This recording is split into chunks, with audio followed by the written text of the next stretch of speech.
and needles, because you never know what's going to happen in this draft in a big pack of cars. And right now in my part of the garage area, a virtual ghost town. All the cars out on the racetrack right now in this draft session. One of them in particular, Jeff Gordon, in a day and a half of testing down here, not a single lap in the draft. I talked to Jeff before he got in his race car, and he said, you know what, it's about time we get out there in the draft, because you never know what you got until you go out there and actually draft. So Jeff Gordon, the four-time champion, really looking forward to learning all the nuances of these new rules and this new communication where the drivers cannot talk to each other. That's what Jeff Gordon is looking to. We got Jeff Burton that actually brushed the wall out there right now, but right now to Randy Pemberton. Yeah, Oh, get you right back there. Going to talk to your brother right now. Here, this is a guy that's got some skin in this game down here right now. When you talk about these guys now getting out there in a pack, it seems like it's a necessity, Michael, but yet yesterday you guys just in a two-car tandem had a little brush up. Yeah, they were trying to switch positions going down into turn one, and Mark and Clint had a bit of a miscommunication. But this is great. I applaud John Darby and everybody at NASCAR for putting those cars out there together. No one believed they could run anywhere near as fast in a pack as they do with two, but they're proving you can. And it's fun to hear that roar. All those cars come charging by. Obviously, as a fan, I love it. As a car owner, I'm a little nervous. That's a lot of metal going around in a tight pack, but it's exciting. I got news for you. We're all nervous, but we're going to watch it with a great deal of anticipation. Hey, all these crew chiefs down here, if we take a scan down here, they're all up on top of these haulers. There is some tense moments already going on down here. And Randy, that's because they're running 3 wide coming off turn 4. We have not seen this at Daytona and Talladega in over a year, not even in practice, Darrell. no, and we saw Jeff Burton get in trouble. He come off turn 2. He got a little bit loose, got up in the outside wall there just a second ago. I think we got a look at it. I think he had a car down underneath of him, and it got him loose right there. Bam. And it kind of got in that place where you got no air on the nose, no air on the tail, and the car took off. That was Trevor Bayne in the 21, I think, that was behind him. But, you know, Larry, they couldn't have better conditions for what we're doing right now. These cool temperatures all through the years when we've come down through here. When it's cool like this, you can always do some be pretty dicey out there on the racetrack. And you know what else, Darrell? The wind is not blowing whatsoever. The American flag in the infield is standing straight down, which even helps the conditions. And you can see, folks, if you just watch closely, these cars are moving all over the place. I mean, they're just buffing around. See them back through that line, just all over the place, trying to make room for somebody. Oh, looky there. Look at that tweet from SRS 17. It said, let me read it. Let me read it. Can we get a boogity, boogity, boogity for pack racing at Walter? Well, here they come. And yes, you can. Boogity, boogity, boogity. Let's go racing in 2012, boys. And Danica. You'll have to modify that. Oh, by the way. Well, there's a couple of cars caught up in the middle right there that had to back out.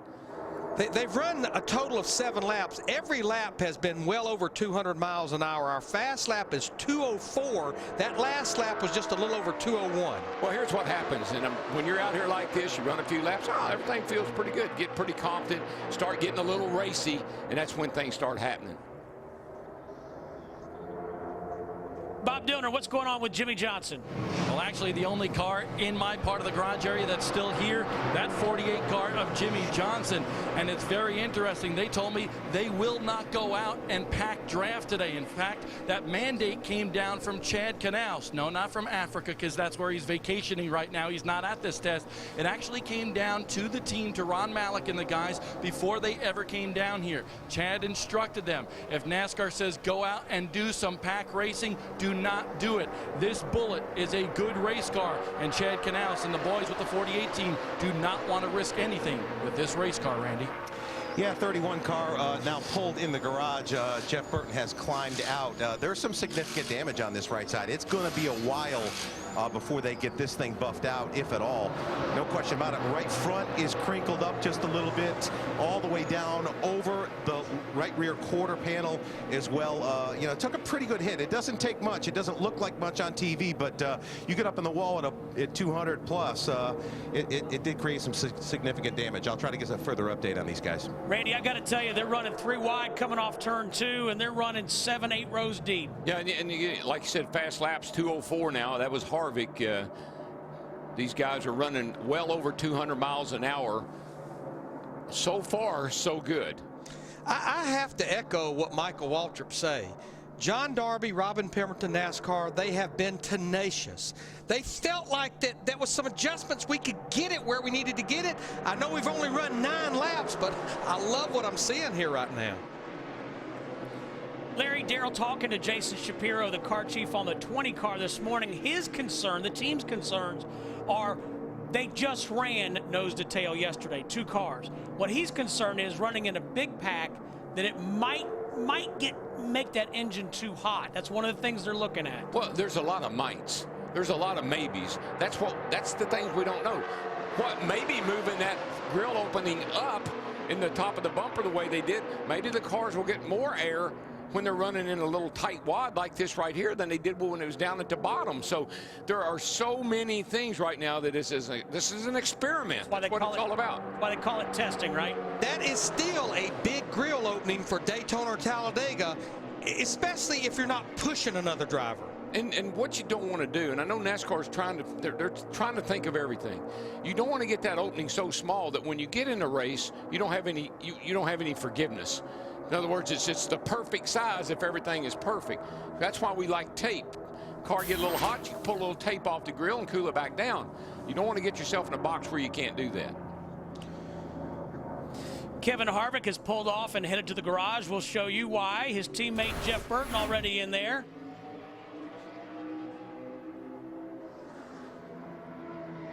Down to the bottom. That was rather abrupt. Oh, boy. Yeah, I don't think he intended to get down there. No, he about got back up into the side of Jeff Gordon in that 24. I feel like I'm watching the last 10 laps of the Daytona 500. I feel like it's Friday the 13th. Oh, yeah, that too. Randy Pemberton talked about the crew chiefs being anxious. Well, how about the spotters? And they are busy. You see them with their binoculars. Remember, the drivers, a new rule. We talked about this yesterday. The drivers no longer can talk to other drivers, even members of their own team. I still think it's for pure racing, for taking all the other equations out of it. That's the way it's supposed to be.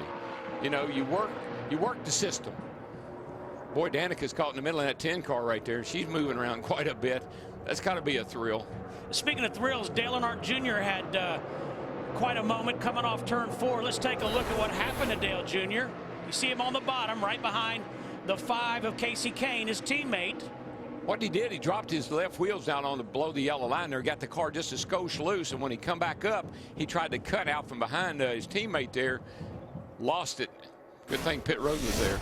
Bob Dillner. And honestly, guys, you should have heard Dale Earnhardt Jr. on the radio. He came on the radio and basically said, "Woo, we just about wrecked right there." Steve Letarte asked him what happened, and Dale said, "I don't know. It just broke loose. Something happened with the air or whatever, and it just broke loose and got free." So he said, "Why don't you bring it on in? We'll take a look at all the telemetry and so forth and see what is going on." But I tell you what, it was very interesting to hear the emotion in Dale Earnhardt Jr.'s voice, DW. Yeah, I think it's that shorter spoiler, Bob. Where these guys in the, down here in the past in Talladega, they've been able to jerk the cars around, go from one lane to the other, kind of move abruptly. You're not going to be able to do that with this smaller spoiler, because that's what's going to happen. You think you got it, and that thing will bust loose with you in a heartbeat. Yeah, it's an inch shorter in height, 2 inches narrower, and you can see it follows the contour of the deck lid that don't go straight across. That helps the car about 60 aero horsepower, but it takes a lot of rear grip away from it. Makes the car loose. It just makes it tail happy. It means the back of the car is not shoved down into the track like it has been in the past. Does it make it feel light in the back? Oh yeah, well you just, when it gets like that and you're in this traffic like you are right now, you're cautiously turning the steering wheel, because if you do an abrupt turn like Dale Jr. did down there, that thing will spin around with you. Darrell, as I watched Danica Patrick in that 10 car, I think back to her stock car debut 2 years ago. She ran in packs like this in that ARCA race. Well, and down here last July, you know, in the nationwide race, her and Tony Stewart, she took the lead. She led a few laps in that race. So I've said all along, I think if you're going to go somewhere, as treacherous as this may seem, I think she fit. This is her kind of racetrack. You got to be very smooth. You got to be patient. Things that I think some of her really good qualities she can use here. Jeff Burton hit the wall in the 31 car. Opening moments of practice. He's atop his transporter. Randy has an update. Yeah, I know we've talked a lot about these guys, these cars moving around and how exciting it is out there, certainly for the drivers and all of us watching. Jeff Burton did indeed cut down a right front tire, went soft on him real quickly. That's why he got up in the wall. It wasn't exactly because the car was moving around and he lost it. Okay, that actually makes a lot more sense. You know what Danica told me? She said, DW, this is a lot more comfortable than running an Indy car in packs like this, because I got fenders. And then the other part of that was, maybe I shouldn't tell you, she said, and I'm not afraid to use them. Ooh. Ooh. There you have it. Yeah.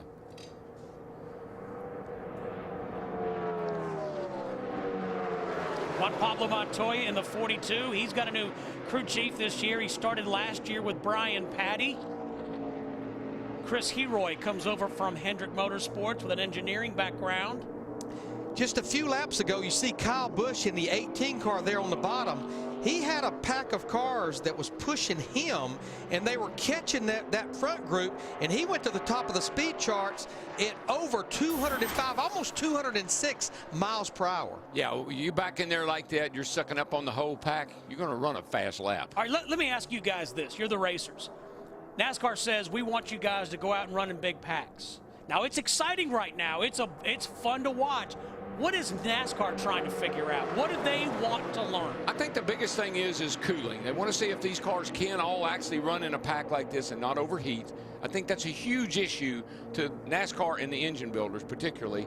Then they want to see about the aero package. Are these cars stable enough to be able to run 3 wide like we've seen them go around here? And if they are, that answers 2 big questions in NASCAR's mind. And plus, it kind of calms the drivers and the teams down a little bit too, because until you do this, you're thinking it ain't going to work.